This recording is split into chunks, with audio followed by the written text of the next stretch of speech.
Sunt în fața unui cireș care nu a fost tăiat de 3 ani.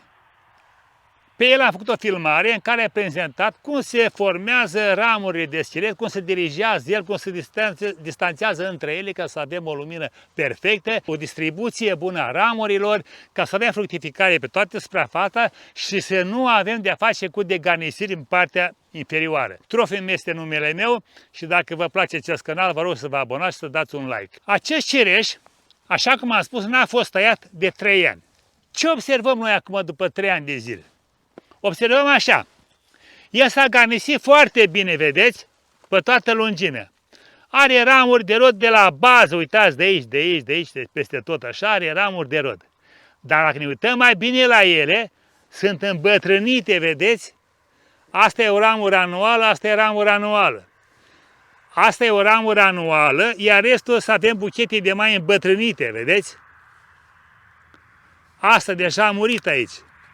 Deci avem buchet de mai și aici, uitați-vă la ăsta aici, este un buchet de mai îmbătrânit. Vedeți câte evoluție a avut el, 3 ani, 4 ani, peste tot același lucru. Acum, dacă nu facem o scurtare a acestor ramuri deasupra unui buchet de mai, sau dacă nu facem câteva incizii deasupra unui buchet de mai, se va degarnisi și a muncit degeaba acum 3 ani. Mai mult de atât, în partea superioară aici, vedeți dumneavoastră, s-a făcut o coroană destul de bogată, care ce face? Face o cupolă și umbrește toată zona asta de la bază. Trebuie să facem o aerisire și în zona asta. Prima dată, haideți să vedem ce facem aici la bază, da? Vedeți, această ramură anuală o scurtăm de aici la un buchet de mai deasupra, vedeți, de aici. Am făcut scurtare ca de spuneați cu o altă ramură. Bun. Aici avem buchet de mai, buchet de mai. Aici avem așa, buchete de mai, 1, 2 și o ramură anuală. Ramura asta pleacă în continuare să iasă în zona asta liberă. Nu, o vă scota de aici ca din buchetul ăsta de mai să generăm altă ramură anuală, așa cum este asta de aici. Deci facem scurtări. Ramura asta anuală nu lăsăm să facă aici la anul 3 ramuri scurte anuale. O scurtăm ca să facem ramuri anuale mai din scurt de aici. Venim la ramura asta, vedeți, multianuală. O scurtăm de aici. Scurtăm și ramura anuală de aici, să putem genera de aici ramura anuală, de aici alte ramuri anuale, una sau chiar 2. Deci ne apropiem de pom întinerindu-l, eliminând o parte din ramuri anuale, scurtând de fapt o parte din ramurile anuale. Uitați aici, este ramura anuală, da?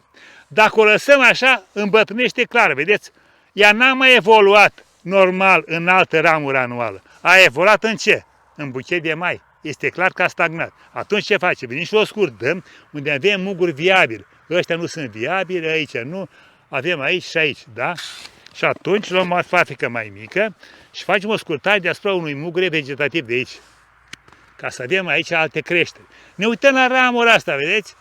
Ce îmbătrânită este. Doar buchete de mai îmbătrânite, o ramură foarte scurtă, că nici nu știu ce este, practic, și avem o singură ramură anuală. Venim aici imediat deasupra unui buchet de mai, scurtăm și rămâne aici aceste 2 buchete de mai, 3 care să genereze din vârful lor de aici, din mugurile vegetativ, o nouă ramură anuală și întinerim zona asta de aici. În interior la fel, vedeți, avem buchet de mai aici, avem buchet de mai aici și o ramură anuală. Prefer să mă întorc la un buchet de mai aici, să generăm o ramură anual aici. Să nu pierdem noi partea bazală, adică să golim aceste ramuri de schelet. Bun, ce facem mai departe? Avem buchetul ăsta de mai aici, care deja îmbătrânește. Ar trebui să-l transformăm într-o ramură anuală, să punem în zona asta de aici. Ce facem? Îi facem o incizie în partea superioară aici, vedeți, deasupra lui, așa la câțiva milimetri, 2-3 mm, până ajunge la lemn. Mai avem aici și la ăsta trebuie, și la ăsta, dar măcar în zona asta de aici nu-l pierdem pe ăsta de aici. Facem și aici o incizie, da? Se aude lemnul când ajunge ferestrăul la lemn. O incizie și deasupra la mugurile ăsta, când ne uităm mai de sus. Facem și la cel care pleacă în partea asta la opusă, da? Tot așa o incizie. Ca să avem o ramură anuală și aici. Deci să garnisim cumva zona asta toată. Unde nu avem muguri, nu facem incizii degeaba, că nu are niciun rost.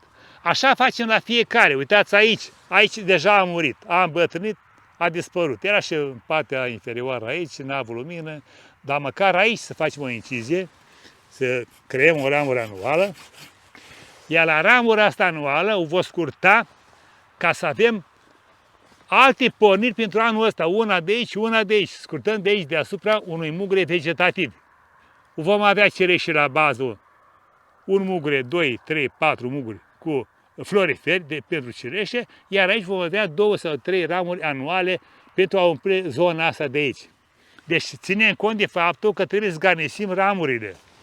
Așa facem în continuare la toate aceste buchete de mai, care sunt multe anuale, de fapt au 4 ani când evoluează sau 5 ani, venim și facem aici o incizie ca să primească sevă mai multă vegetativă și mai puțină sevă elaborată de frunze și să determinăm mugurile vegetative din vârful acestui buchet de mai să plece în alungire, să formăm ramuri anuale. Vedeți, și aici avem o ramură anuală cu 2 muguri vegetative aici și în vârf avem muguri de rod. Scoatem acest mugur de rod și lăsăm 2 muguri vegetativi să stimulăm vegetația în zona asta să plece în evoluție. Așa facem peste tot. Dar ia să vedem acum ce facem în partea superioară. Vedeți, aici s-a dus foarte mult în comparație cu ce avem în jos. Trebuie să ținem pomul mai scurt. El a fost scurtat odată de aici, odată de aici încolo n-a mai fost nicio scurtare făcută. Venim înapoi acum, scurtăm de aici, vedeți, lăsăm o ramură anuală care o scurtăm și pe aceasta să pornească în alte ramuri anuale în lăstari, o scurtăm și pe asta. Aici venim și scurtăm deasupra unui buchete de mai sau dacă vrem să facem o prelungire a acestei ramuri, eliminăm partea care pleacă lateral, da? Și facem aici o scurtare ca să plece alte ramuri noi. Partea asta de aici este foarte bună, dar avem aglomerație. Umbrește toată zona. A spus că scoatem umbrirea din zona asta. Aici este o cioată, s-a rupt din cauza cireșelor, probabil. Aici zona asta este bună, dar partea asta este în interior, da? Și o eliminăm complet. Avem zona asta, vine în partea asta, e bună. N-am ce să zic, dar parcă n-aș vrea să facem prea mare aglomerație. Aș reduce undeva în zona asta de aici, așa, vedeți? La 2 ramuri anuale care să genereze alte ramuri anuale. Deci avem fructificare aici, la baza ramurilor anuale care are, care n-are. În partea asta la altă, vedeți, unde am rămas, unde am executat tăierea, avem buchete de mai, vedeți aici, buchete de mai și ramură anuală în continuare acolo, vedeți, pentru prelungire. Mergem în continuare, am spus așa, scoatem interiorul, scurtăm ramura anuală, aici, vedem dacă asta e nivelul, e foarte bine, scurtăm aici, eliminăm interiorul și lăsăm doar 2 muguri aici să genereze, vedeți, niște ramuri anuale vegetative. Pe interior facem același lucru. Asta e o ramură de 2 ani, vedeți? A fructificat aici, acum generează buchete de mai în interior, scoatem la inel. Aici, tot pe interior, scoatem la 2 muguri care să genereze 2 ramuri aici, le avem noi ca ramuri anuale să fructifice. Vedeți, asta este o ramură de 2 ani și aici e de 3 ani. Acum trebuie să venim înapoi, o scurtăm deasupra unei ramuri anuale, iar ramura anuală o scurtăm acum, nu o lăsăm să facă aici o triplă. Scurtăm de aici, formăm aici 1-2 ramuri anuale și muguri de rod la bază. Același lucru facem și aici, generăm în continuare aici ramuri noi ca să fructifice. Mergem mai departe, avem o zonă aici foarte frumoasă, vedeți, dar ce avem aici? Avem ramura asta destul de viguroasă, avem și alta deasupra care a ramificat. Aici s-a aglomerat situația. Prima dată ce facem? Prima dată scoatem pe asta de aici, vedeți cum apare. 1, 2, 3 și prin ramificațiile lor se suprapun. Scoatem pe asta de aici.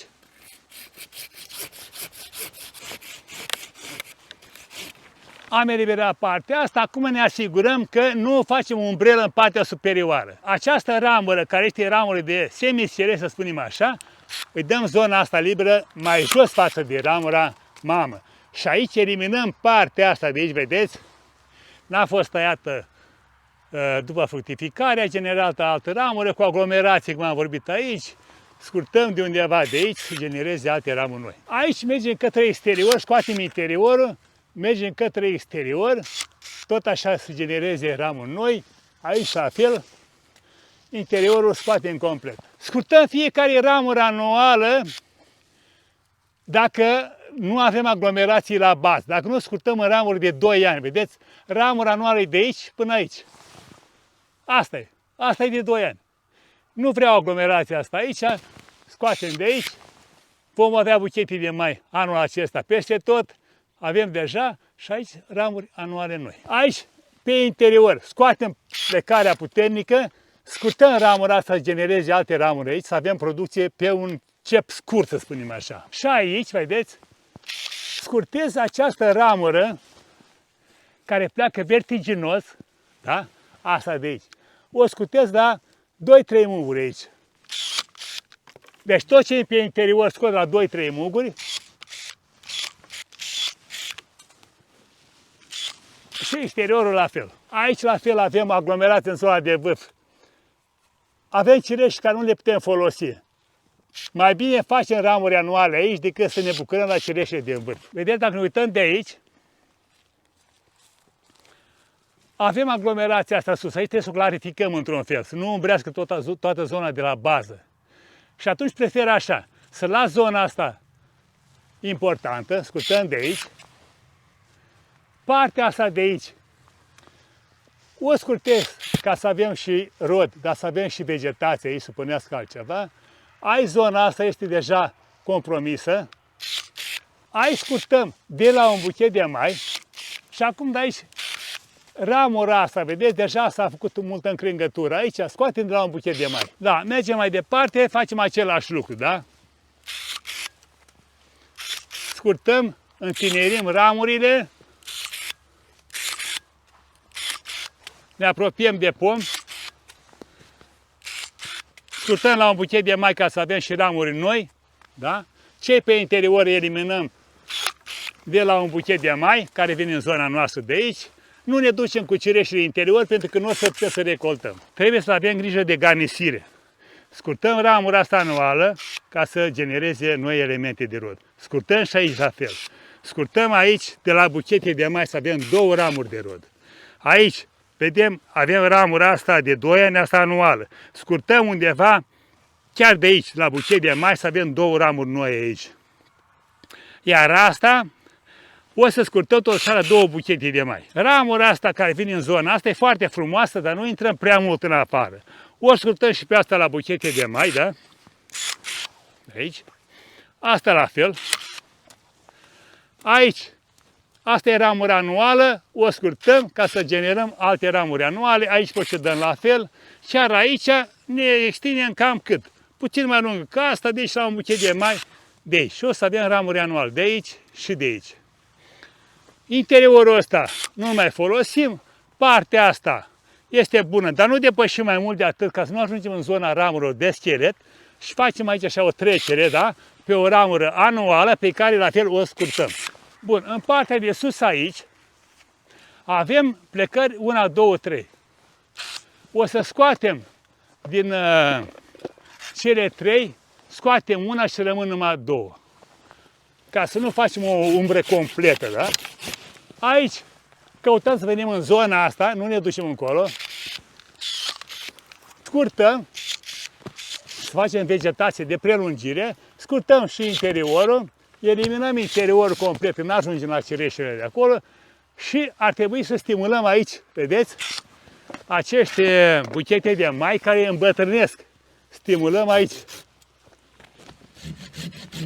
Ce facem aici? Facem tot așa scurtări în ramuri.